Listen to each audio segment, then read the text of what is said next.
নমস্কার। আজকে আমাদের বাচ্চাদের হ্যাবিট ফরমেশনের যে প্রোগ্রাম আলোচনা হচ্ছে একাডেমিক্যালি, তার দ্বিতীয় পার্ট। এটা হলো নেল বাইটিং। নেল বাইটিং কোনো ইনসিকিউরিটির প্রশ্ন নয়, এটা ব্যাড হ্যাবিট।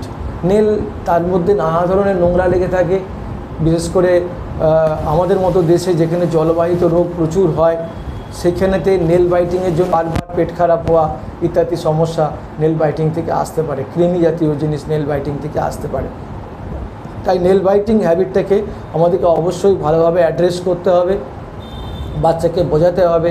যখন তারা নেল বাইটিং নিজের অজান্তে করতে যাচ্ছে, তাদেরকে সেখানটা থেকে রেজিস্ট করতে হবে, না বকাবকি করে। রিওয়ার্ডস টেকনিক ফলো করতে হবে, তাকে কিছু ভালো পুরস্কার দেওয়ার লোভ দেখাতে হবে। যদি সে দেখা যায় যে তাতে যদি চলে যায় ভালো, না হলে আমরা রয়েছি আপনাদের পাশে।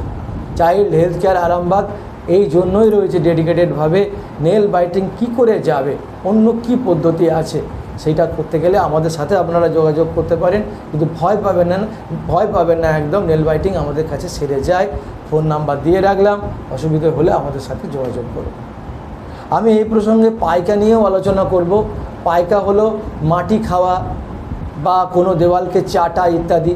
সাধারণত কোনো মিনারেলসের অভাব হলে, আয়রনের অভাব হলে, ম্যাগনেসিয়ামের অভাব হলে বাচ্চাদের এই হ্যাবিটটা আসে।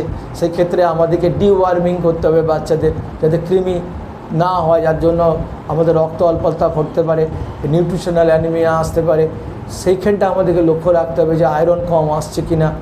প্রপারলি আয়রন কন্টেনিং খাবারগুলো দিতে হবে, নুন ঠিক মতো খাওয়াতে হবে, দরকার হলে সাপ্লিমেন্টারি ফুডসের দিকে আমাদেরকে যেতে হবে। এইটা হচ্ছে বাড়িতে হোম ম্যানেজমেন্টের জন্য আপনাদেরকে বললাম পাইকা কী করে কন্ট্রোল করবেন।